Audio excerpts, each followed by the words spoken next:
ଯେମିତି ଆମେ ପୂର୍ବାନୁମାନ କରିଥିଲୁ ସେ ଅନୁସାରେ ଏହି ଡିପ୍ ଡିପ୍ରେସନଟି ଓଡ଼ିଶା ମୁହାଁ ହୋଇଛି ଏବଂ ବର୍ତ୍ତମାନ ସ୍ଥିତି ହେଉଛି ଏହା ଯେ ଓଡ଼ିଶା ଉପକୂଳରେ ଗୋପାଳପୁର ପାଖାପାଖି ବା ଚିଲିକା ପାଖାପାଖି ଅଞ୍ଚଳରେ କେନ୍ଦ୍ରୀଭୂତ ରହିଛି। ଆସନ୍ତା 2-3 ଘଣ୍ଟା ମଧ୍ୟରେ ଏହା ଉପକୂଳ ଅତିକ୍ରମ କରିବ ଗୋଟିଏ ଡିପ୍ ଡିପ୍ରେସନ ହିସାବରେ। ଏହାର ପବନର ବେଗ ବର୍ତ୍ତମାନ 55ରୁ 65 କିଲୋମିଟର ପ୍ରତି ଘଣ୍ଟା ଏବଂ ଡିଷ୍ଟାନ୍ସ 75 କିଲୋମିଟର ପ୍ରତି ଘଣ୍ଟା ରହିଛି। ଏହି ପବନର ବେଗ ସହିତ ଏହା ଉପକୂଳ ଅତିକ୍ରମ କରୁଛି। ଏହାର ପ୍ରଭାବରେ ଆଜି ସକାଳୁ ଆପଣ ଜାଣିଥିବେ ଦକ୍ଷିଣ ଓଡ଼ିଶାରେ ପ୍ରବଳ ବର୍ଷା ଆରମ୍ଭ ହୋଇଯାଇଛି। ଏହି ପ୍ରବଳରୁ ଅତି ପ୍ରବଳ ବର୍ଷା ବର୍ତ୍ତମାନ ସମଗ୍ର ଦକ୍ଷିଣ ଓଡ଼ିଶାରେ ବହୁ ସ୍ଥାନରେ ଲାଗି ରହିଛି ଏବଂ ଲାଗି ରହିବ ଆଜି ପୁରା ଦିନ।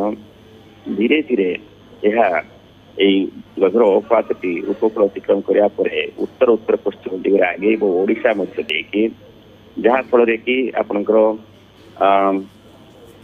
ବର୍ଷା ଧୀରେ ଧୀରେ ଦକ୍ଷିଣ ଓଡ଼ିଶାରୁ ଉତ୍ତର ଓଡ଼ିଶା ଆଡ଼କୁ ବଢ଼ିବ।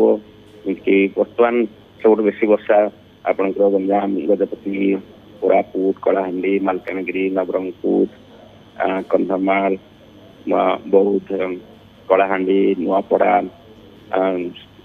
ସମ୍ବଲପୁର ପର୍ଯ୍ୟନ୍ତ ଲାଗି ରହିଛି ଏପଟେ ଏବଂ ଧୀରେ ଧୀରେ ଇଏ ଆହୁରି ବଢ଼ିବ ସେପଟ ସମ୍ବଲପୁର ସୁନ୍ଦରଗଡ଼ ଆଡ଼କୁ।